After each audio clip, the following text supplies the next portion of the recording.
Hello friends, rotational dynamics का part 5, rotational dynamics.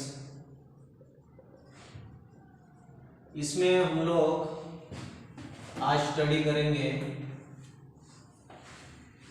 Moment of inertia. Moment of inertia, moment of inertia यानी क्या? It is denoted bye आई। तो moment of inertia ने moment of inertia mi of rigid body is defined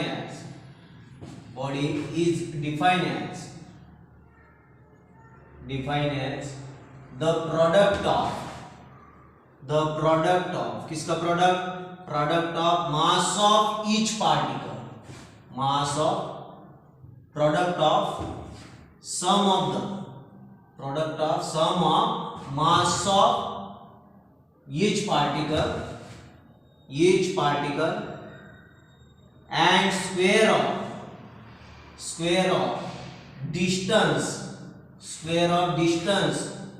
from the axis of rotation. Sum of the product of mass of each particle and square of its distance from the axis of rotation. तो consider a rigid body rotating about an axis, बराबर है। Let the n number of particles, consider n number of particles, this is the axis passing through the क्या बोलते हैं उसको, center, and let m1, m2, mn be the mass of each particle and r1, r2 to rn be their respective distances. तो consider a particle of masses m1 to mn. masses क्या है? m1 m2 up to n number of particles, बराबर है। particles of masses m1 to mn and situated at distances क्या है? situated at distances है उसके r1 r2 up to rn, बराबर है। तो डिस्टेंसेस है r1 to rn। Then according to definition, moment of inertia is denoted by I is equal to m1 r1 square m2 r2 square plus n number of particle, therefore mn ra square, product of mass and square of distance. इसको हम लोग summation में लिखेंगे। Summation ऐसे लिखा जाता है I equal to 1 to n, यानी समेशन का मतलब है सम करेंगे। तो I ये 1 से n तक हम लोग लिखेंगे mi r स्क्वायर, यानी m के बदले 1, r के बदले 1, m के बदले 2, r के बदले 2, सम m के बदले n, r के बदले n। तो as like this we have find out the moment of inertia. So this is the required concept of moment of inertia. SI unit for moment of inertia kg meter square और dimension m1 l2 t0, ठीक है। dimension m1 l2 t0। तो SI unit kg meter square और dimension is m1 l2 t0। तो this is the moment of inertia। क्या है moment of inertia?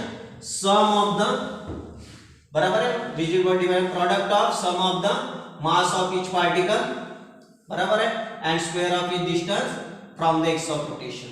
Okay, sum of the product लिखा तो भी चलेगा, प्रोडक्ट ऑफ सम लिखा तो भी चलेगा। Some of the product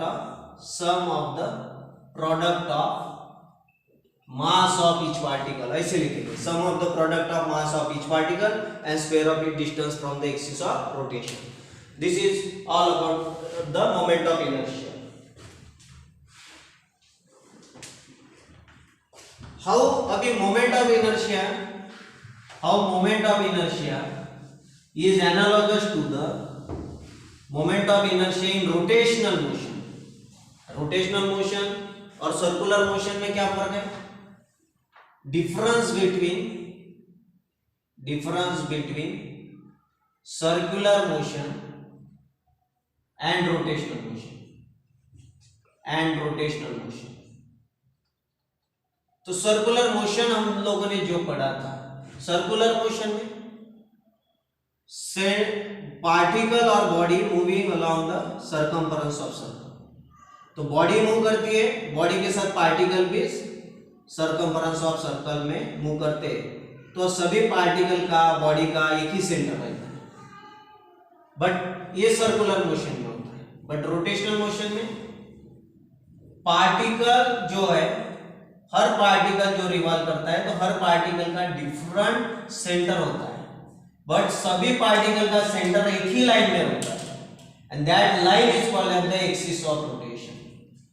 all the particle centre of all particle lying along a line, बराबर है, that line is called as the axis of rotation. तो दिस इज द डिफरेंस, यानी इसमें पार्टिकल और बॉडी सभी एक ही पॉइंट के around में घूमते हैं, दैट इज सेंटर। इसमें सेंटर सभी पार्टिकल का अलग रहता है रोटेशनल मोशन में, बट उस सेंटर से एक लाइन पास होती है, उसको बोलते हैं axis. This is the difference between the circular motion and rotational motion. Now how moment of inertia, अभी जो मोमेंट ऑफ इनर्शिया पढ़ा है वो, how moment of inertia in rotational motion, how moment of inertia in rotational motion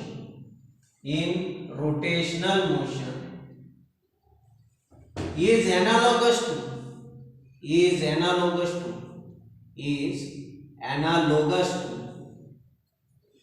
mass in translational motion and a mass in translational motion। Translational motion में मास से rotational motion का moment of inertia कैसे analogous है, देखो कुछ concept बताता हूं। हम लोग लेते हैं translational motion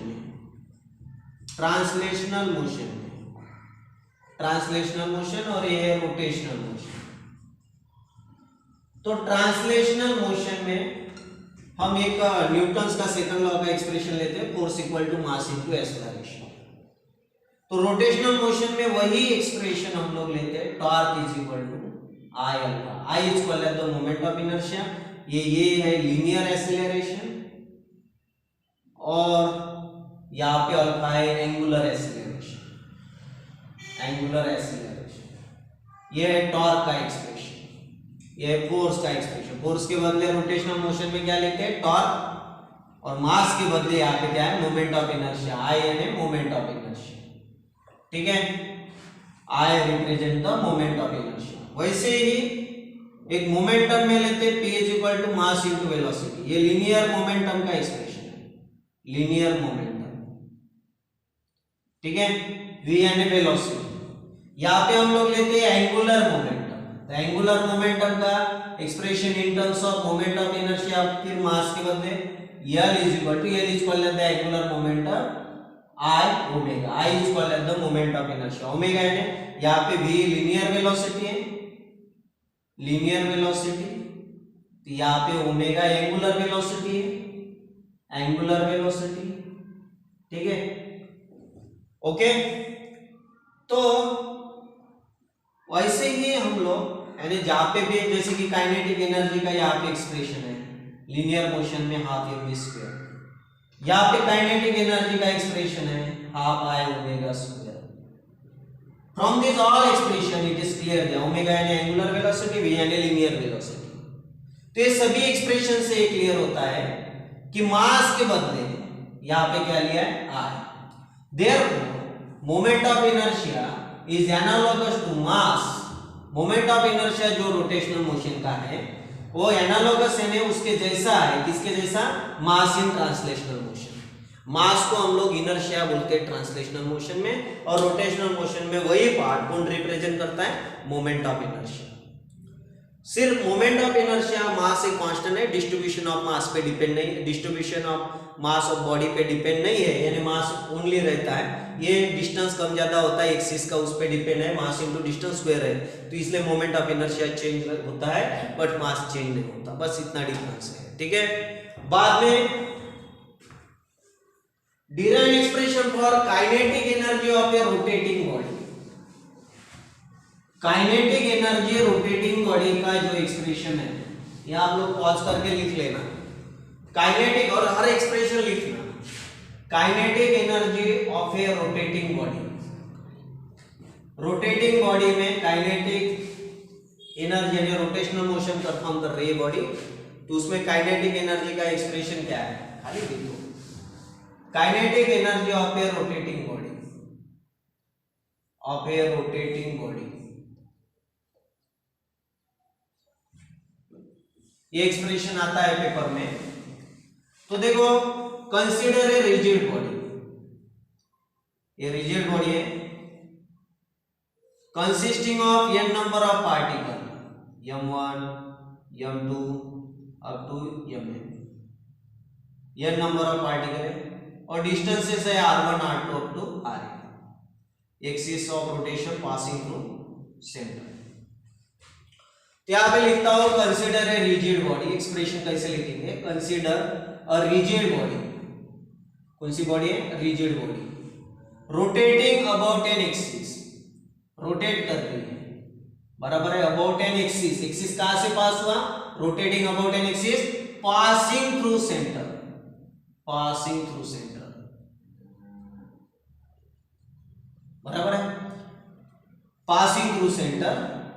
late m1 m2 up to mn be the masses of each particle, her particle का मास है m1 to mn, masses of each particle, her particle का मास है m1 to mn, situated at a distances, situated at a distances, क्या distance है, r1 to rn, r1 r2 up to rn, कहां से, from the axis of rotation, from the axis of rotation, and a distance is r1 to rn from the axis of rotation.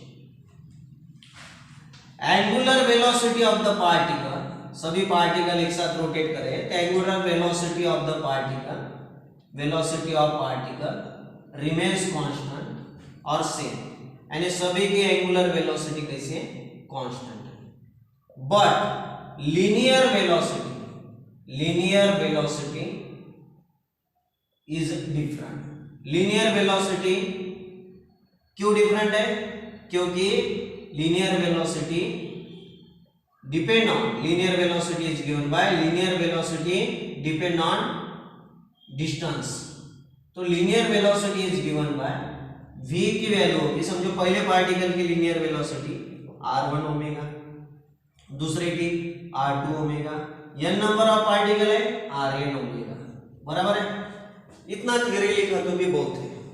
बाद में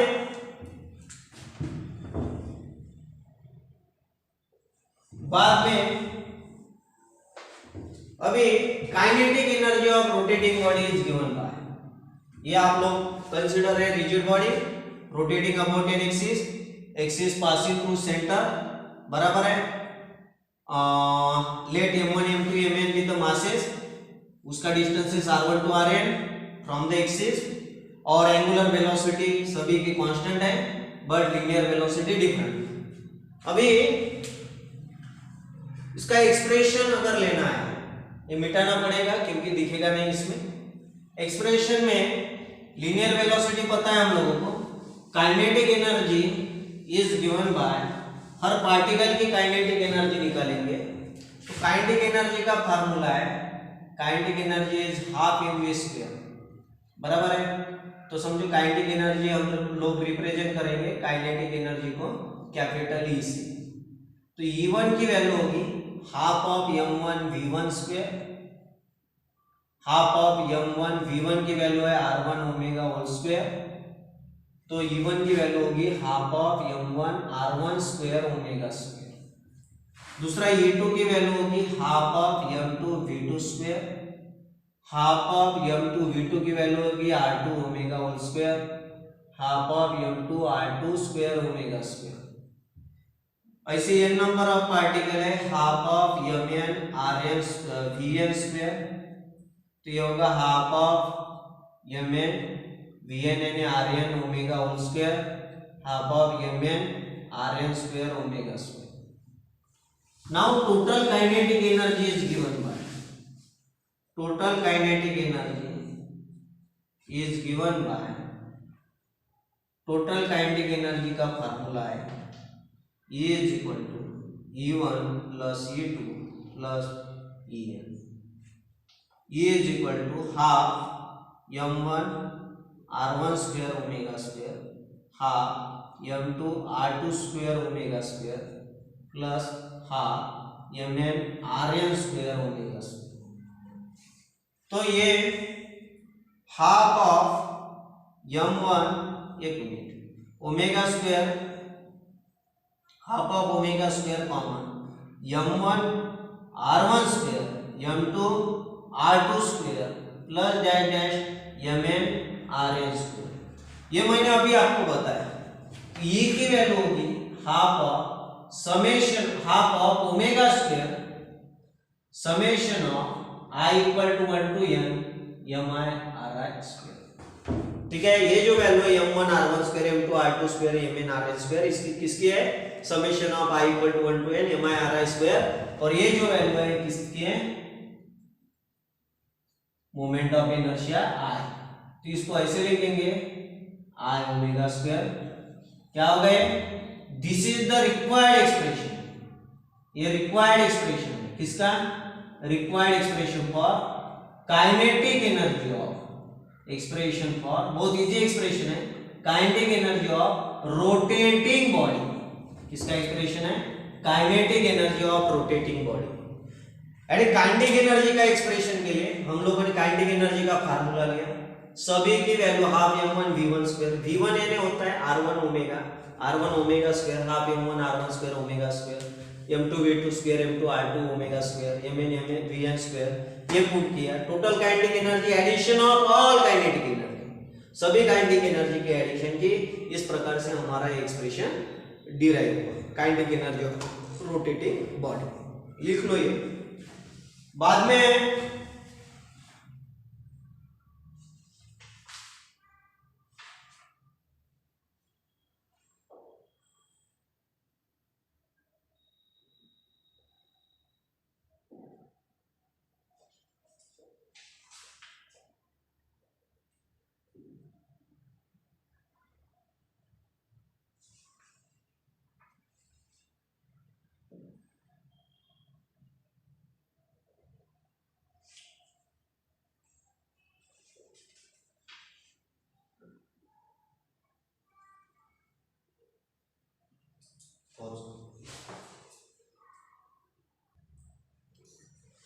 physical significance of moment of inertia. Moment of inertia replaces mass m and m in translational motion and omega यानी v linear velocity mass m moment of inertia replace करता है मास m को translational motion के and omega replace करता है v इन translational motion. ठीक है, तो जैसे कि काइनेटिक एनर्जी का ट्रांसलेशनल मोशन में फार्मूला है क्या है half mv square half mv square. तो रोटेशनल मोशन में क्या है हाफ i ओमेगा स्क्वायर अभी प्रूव किया बराबर है. ये एक सिग्निफिकेंस हुआ. दूसरा सिग्निफिकेंस है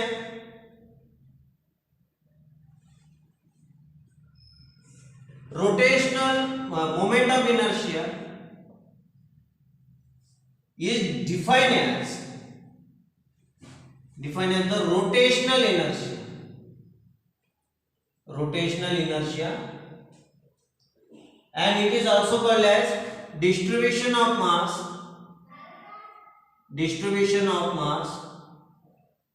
about the axis of rotation. यानी ये भी हो सकता है मास डिस्ट्रीब्यूशन एक्सिस से कंसीडर करता है. दूसरा मोमेंट ऑफ इनर्शिया जो है of an object depend upon the individual masses, moment of inertia mi of object, moment of inertia of an object depends on किस पे डिपेंड है? मास पे, नंबर 1 मास पे, number 2 distribution of mass about the axis, mass about the axis of rotation.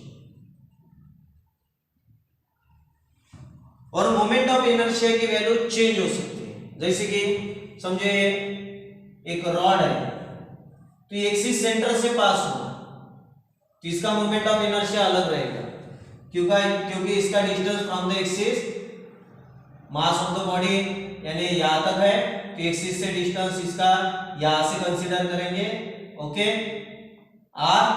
और समझो one and से, अगर ये पासिंग थ्रू सेंटर था वन एंड से, तो इसमें क्या हुआ, ये दो, इसमें मोमेंट ऑफ इनर्शिया इसका ज्यादा रहेगा क्योंकि एक्सिस वन एंड से पास होने के कारण जो एंड वाला पार्टिकल है उसका डिस्टेंस ज्यादा आएगा, यहां से सेंटर से यानी इधर उधर यानी ज्यादा से ज्यादा इतना ही डिस्टेंस रहेगा, बराबर है। और इसमें डिस्टेंस क्या है, एक्सिस से पार्टिकल का जो डिस्ट्रीब्यूशन है वो ज्यादा है। तो moment of inertia one and का यानी इसका मोमेंट ऑफ इनर्शिया हम लोग I1 लेंगे, इसका I2 समझो, तो I2 is greater than I1 and if an axis passing through one end is more moment of inertia of an axis about an axis passing through one end is greater than the moment of inertia of a body about an axis passing through center से ज्यादा one and का ज्यादा रहेगा क्योंकि distribution of mass यहाँ से ज्यादा है एज कंपेयर टू सेंटर से। तो ये इसके फिजिकल सिग्निफिकेंस है, ओके। बाद में